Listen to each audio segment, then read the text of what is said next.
Hello, everyone. It's Mr. Huffman, and today we're going to be talking about really the closing of a certain chapter, um, charitably speaking, an unfortunate kind of settling the course of a whole people in a less charitable way, and that deals, of course, with Native Americans. Now, Native Americans for white America had really been a problem. You could go all the way back to kind of 1607, the arrival at Jamestown, right? And slowly but surely, a lot of Native American tribes had been either wiped out on the East Coast, had been kind of successfully assimilated into white culture, or some were pushed further and further west into the Great Plains or into the Southwest. And for the most part, there were also all these other groups that existed out there that had been minding their own business. And during that period of manifest destiny for so long in American history, from really like the 18 teens to the 20s, 30s, 40s, even into the 50s, was a time of relative peace between us and Native Americans. That is, white America and Native Americans. There weren't a lot of fighting. There wasn't a lot of war. That for the most part, things were easy. Things were not too bad. As the more Americans were moving west, they were mostly left to their own devices and not super interfered with. But today, what we're going to come to the end of, really, and I've touched on Native American culture, and whoever you had for American One also did to various extents throughout American One. Today, kind of very early on in American Two, we're going to be kind of putting that to bed, unfortunately, right? We're going to be kind of a lot of these Native American cultures are going to be outright kind of go extinct after today, or for the most part, just going to kind of go into the background and are going to, be assimilated into white culture. Thankfully, in last several decades, there's been a huge movement to kind of revive Native American cultures and give them the agency that they had been so awfully robbed for so many, many years. In recent years, that's kind of come back a little bit. And they'd always been around ever since then. But today, like I said, we're going to see really the assimilation or the consolidation, going back to that word again, of the larger Native American culture. And many of these kind of Great Plains Native Americans, as you could imagine, are nomadic, meaning that they roam vast distances. They don't kind of stay in one place, and they're mostly following the buffalo for food. And as I said, kind of in American One, a lot of these white settlers moving west, they're going to start killing off the buffalo in larger numbers, which is going to start to make life much more difficult for these Great Plains Native Americans. And I mean, oftentimes these stray Native American nations are divided into bands of roughly about 500 people. You didn't have many that were much larger than that. Okay, about 500 was kind of the most that a single nation might hold. But there were certainly loose confederations and loose alliances that these Native Americans adhered to. And in the past, centuries before white European contact, you would see that a lot of these Native Americans maybe would have wars with each other. But for the most part, as we're getting into the 17 into the 1800s, there's going to be less Native American on Native American violence. Even tribes that don't really like each other are starting to realize we need to kind of come together if we're going to have any hope against this kind of much larger uh, white kind of movement west. Okay, so many of these settlers who are moving in, as I touched on yesterday, are ranchers, miners, farmers, what have you. They're moving into the Great Plains and forcing really these Native Americans to further relocate. Many of these hunting grounds are being lost.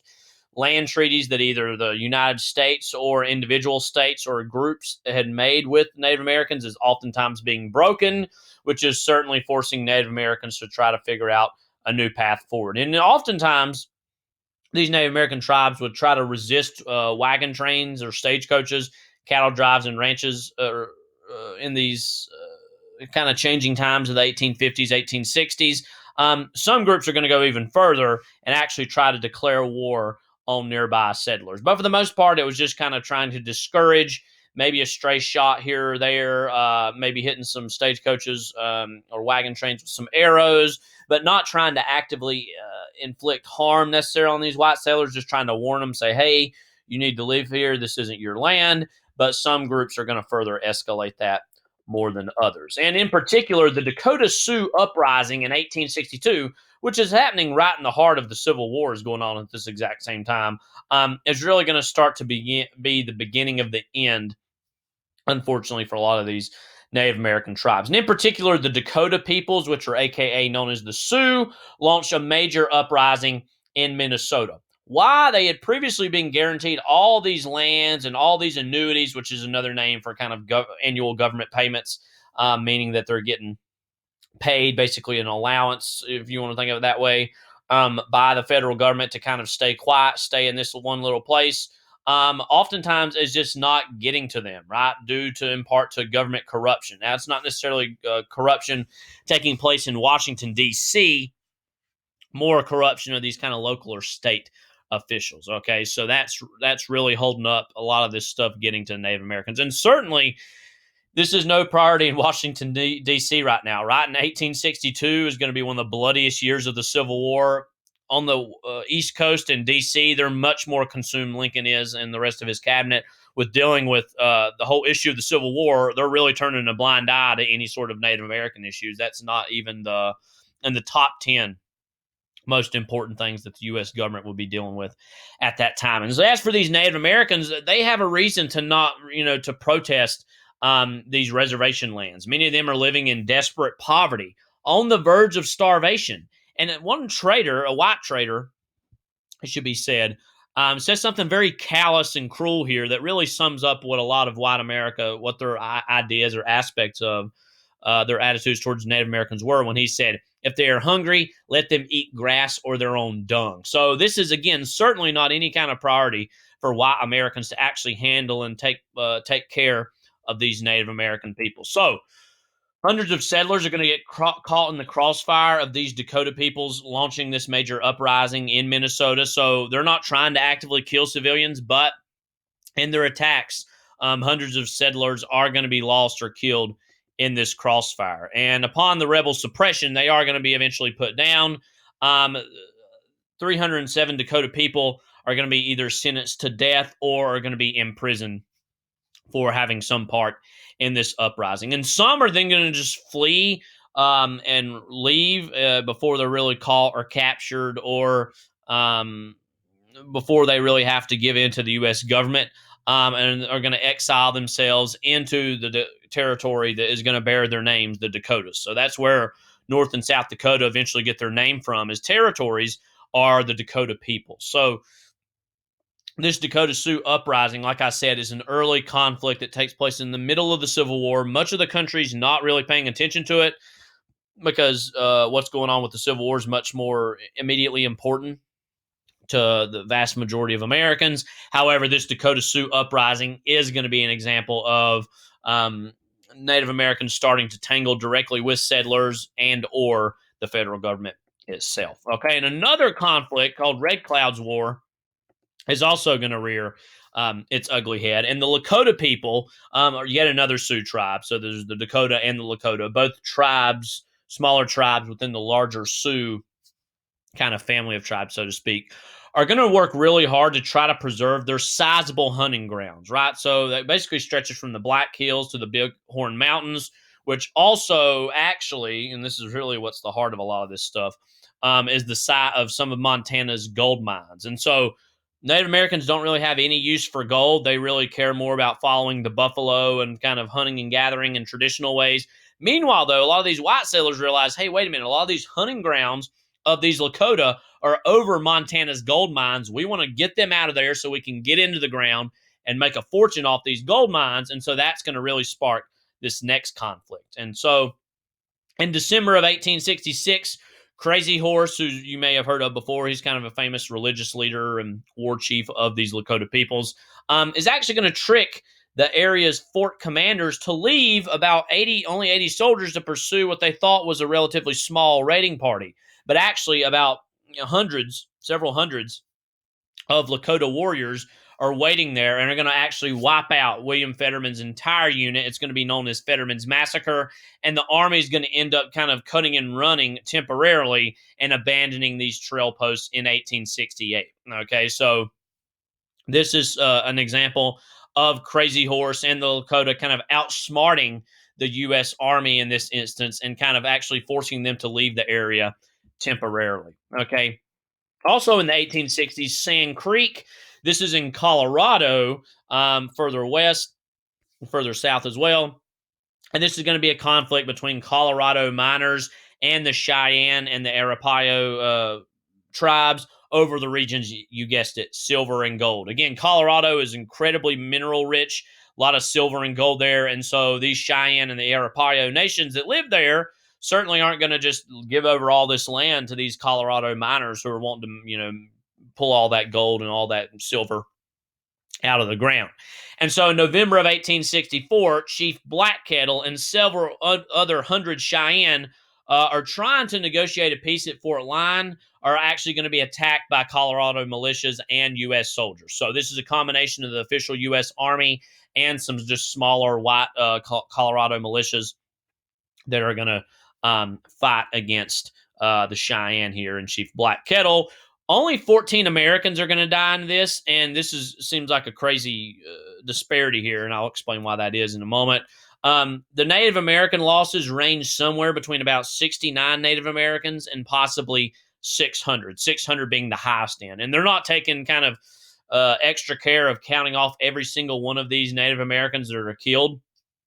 Some of them could have died from starvation. Some of them could have died from the elements. But most certainly, most of them were killed as a result of this. And so the official numbers that got reported back east on the East Coast, maybe about 69, 70, when in reality it was probably closer to 500, 550, 600 Native Americans are going to unfortunately die in this conflict with these Colorado militias and U.S. soldiers at Sand Creek. And this is going to be called by some as the foulest and most unjustifiable crime in the annals of America. And there are several other things you could kind of justifiably put up there with that. And so this incident at Sand Creek is going to show that while the incident at Red Cloud's War may have not been as big of a deal, that was something Native Americans actually had a victory in. Sand Creek certainly represents a much more dire, much more substantial loss on this case by the Cheyenne people of Colorado. Okay, so in 1867, the Civil War is over in 1865. Congress is certainly dealing with all these Reconstruction problems, but has a little bit more time and energy to maybe now turn west a little bit and say, okay, maybe we need to do something about this seeming crisis between white Americans and Native Americans further west. And so in 1867, Congress is going to form an Indian Peace Commission, which is going to try to respond to and answer many of the problems relating to these various escalating conflicts. So there's going to be a variety of kind of solutions suggested for dealing with these issues. One is basically the proposal of creating two large reservations on the plains, right? So let's just create two big reservations all across the Great Plains region, which is a pretty big, vast region stretch of the country, right? One of those reservations is going to be for all the Sioux tribes, one for the tribes of the southern Great Plains. So the Sioux are a little bit more in the north in the Dakotas region, and further south that aren't the Sioux, let's all put them there together, okay? And so there's also going to be, there's set up a Bureau of Indian Affairs agents who are almost exclusively white guys, going to be the ones who are running this. And the Army is going to be said, okay, if these groups refuse to report to these reservations and peacefully live on them, then the Army is going to be subject to deal with these groups by force, okay? And so the biggest thing to know about many of these reservations are they're really intended to encourage Native Americans to adopt white culture. What that really means is that they're supposed to get rid of their languages. They're supposed to dress like white people. They're supposed to become Christians. They're supposed to abandon all their Native American values, cultures, customs, ideals, and basically just become white people who, skin color wise, are going to look more like Native Americans. All that big word goes all the way back to assimilation. Okay, so the idea is let's have them adopt white culture and leave behind their Native American values. Now, some Native Americans were willing to do this if it meant they could stay with their families and they could survive into new generations. Others are going to be much more hardline, saying, why do we need to give up our culture? Why do we need to give up our values? No, we're going to stand up and still be active participants of our Native American cultures, okay? And this plan really is doomed from the start because not only are the Native Americans But these settlers are not really going to agree to these terms, right? You're going to have some white settlers who start going into these Native American reservations that they should have stayed off of, that were lands given to the Native American cultures or peoples. And then at the same time, you're going to have Native Americans who are going to make a big deal about, we're not just going to stay on this land, we're going to go off of it. So right from the start, this is kind of a recipe doomed for disaster. And so, and the reservations themselves were not all that great either. That was one reason why many Native Americans wanted to leave them. Those who did live on these reservations were often subject to poverty, to despair, to depression, you name it, as well as the practices of these American traders who were not even really living up to their end of the bargain. So it goes without saying, these Native American cultures are really at a crossroads. Do we abandon our cultures wholly so we can become part of this white America that's been trying to exterminate us for years and years and years? Or are we going to stand up and fight back in a journey and in a battle that many of them know is not going to ultimately be all that successful? Very famously, the Battle of Little Bighorn is going to take place in 1876, where yet again a lot of prospectors are going to be overrun by these Lakota Sioux reservations in the Dakota territories in the Black Hills region, especially looking for gold, which they knew was in the area. And believing the Americans to naturally be in violation of some of these treaties that the U.S. had signed. So this is oftentimes the white Americans were breaking the rules of these reservations, or these, I should say, agreements. The Lakota are then going to decide to leave the reservation to go hunt near the Bighorn Mountains, because they're saying, well, if these white people aren't going to live up to their end of the bargain, why should we? Okay, so naturally, the government is then going to respond by sending an expedition, a military expedition, to halt their movements.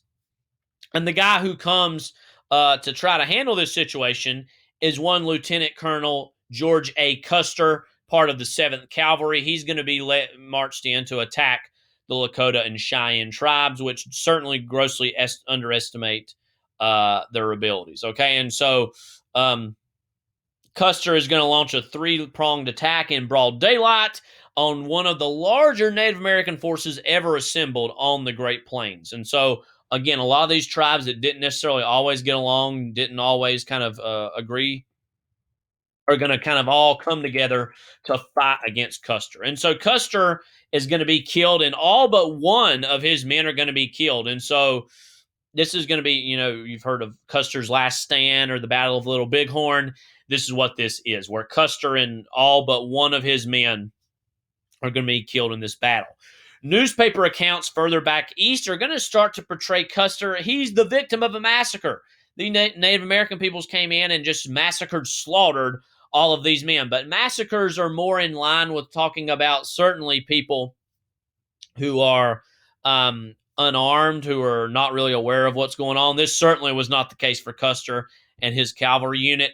And many in the East are now going to say, hey, we need to send further forces that can go out west, and put down these Native American populations, especially in the Great Plains. And so the army further east is going to send more and more men out to the west to put down and handle these kind of Native American rebellions, so to speak. Okay, so here's also kind of a famous painting of Custer in his last stand. Funny enough, he actually finished towards the bottom of his class at West Point, so not even the brightest guy, so to speak. He was actually, funnily enough, a veteran of the Civil War. Okay, so this is often called the battle. I'll put battle in quotes of Wounded Knee. This is far less of a battle, much closer to a massacre than what happened at Little Bighorn. By the 1890s, the Lakota had continued to perform their ghost dance rituals, which is basically this ritual that celebrated a day that they hoped was somewhere in the future, where settlers would all be driven out of the area, the buffalo would return in mass, and Native Americans would be reunited with their dead ancestors in defiance of the federal government. So the federal government had told these Lakota people, you don't need to be doing these ghost dance rituals anymore. And because they understood this was a key component of some of these Lakota Native American cultures, you need to stop doing that, and you need to kind of put that to the side and become honorable members of basically white American society. Okay, so Sitting Bull had fled to Canada some years before, but he's going to return and he's going to be blamed. Hey, your presence is encouraging this ghost dance to continue. It's encouraging solidarity and union between a lot of these various Native American cultures. And so he's going to be sought for arrest by the federal government. And so supporters are going to try to defend him, but he's actually going to be killed. And so these ghost dancers are going to flee. And very sadly, on December 29th, 1890, gunfire is going to break out in some of these Lakota camps, and only about 25 soldiers, but about 200 Lakota civilians, well, there were some fighters, but men, but even so, women and children are going to be killed here at Wounded Knee. And so Wounded Knee, for the longest time, was considered a battle, but it's really more of an outright massacre because these people were killed under cover of darkness in the early morning and really had no chance to defend themselves. So about 200 Lakota are going to lose their lives, be massacred outright, basically, by the U.S. government, which, again, includes some men who are trying to fight, but even so, innocent men, women, and children all lose their lives quite tragically and quite shamefully at the hands of the U.S. government. And so many Americans, even further east, some who would be prejudiced, are starting to have second thoughts. They're starting to realize they hear headlines like what happened at Wounded Knee, and they're starting to say, you know what, maybe we need to find some other way to deal with Native Americans, right? That it's immoral and it's unethical to kill off these peoples. Maybe we need to find another way to try to integrate them into American society. And so the simple solution, simple, I put in quotes, that most of Americans buy into and seems like a much better solution than just outright massacring or killing these people, which anything would be better than that, right? Doesn't speak to this being most ideal either, but is that of assimilation. Basically, we're going to absorb these Native Americans into American society as landowners and as citizens. So that meant that, hey, we might break up some of these reservations and give some of the individual pieces of land to some of these Native American people. And again, this goes all the way back in some ways to the whole mythic idealism, charitably speaking, of Thomas Jefferson all the way back in the early 1800s, that if we give all Americans their own land, that was part of the rationale behind the Louisiana Purchase. If we give all Americans their own land, then they'll take greater ownership, they'll take greater onus on themselves to be, productive members of society. They'll be allowed to vote. They'll be allowed to do this or that. Now, while certainly we've gotten rid of property, owning property as a necessity to vote, that and still in many ways is embedded into American society. So that means, again, cutting up these reservations and giving some of these individual parcels of land out to some of these Native American individuals or families. And so the Dawes Act is going to be signed in 1887 and put into law, which basically says each head of household is allotted about 160 acres of reservation land for farming, and they're going to grant citizenship to those who stay on their allotments for 25 years. So this is actually a rare instance where African Americans had actually been granted citizenship in the aftermath of the Civil War. It's going to take Native Americans to live on a piece of land for 25 years before they even approach that point where they become citizens. Okay, so for all the struggles that are most certainly happening to African Americans at this particular moment, they still have it better, believe it or not, than a lot of these Native Americans who are not even fully considered citizens yet, which is, again, shameful and unfortunate, right? And so, as you can imagine, many of these Native Americans are going to be unsuccessful farmers and ranchers, right? They might have been used to hunting the buffalo, but most of these people in the Great Plains were nomadic, right? They kind of traveled from place to place. They didn't stay in one place and nurture a farm, create a ranch.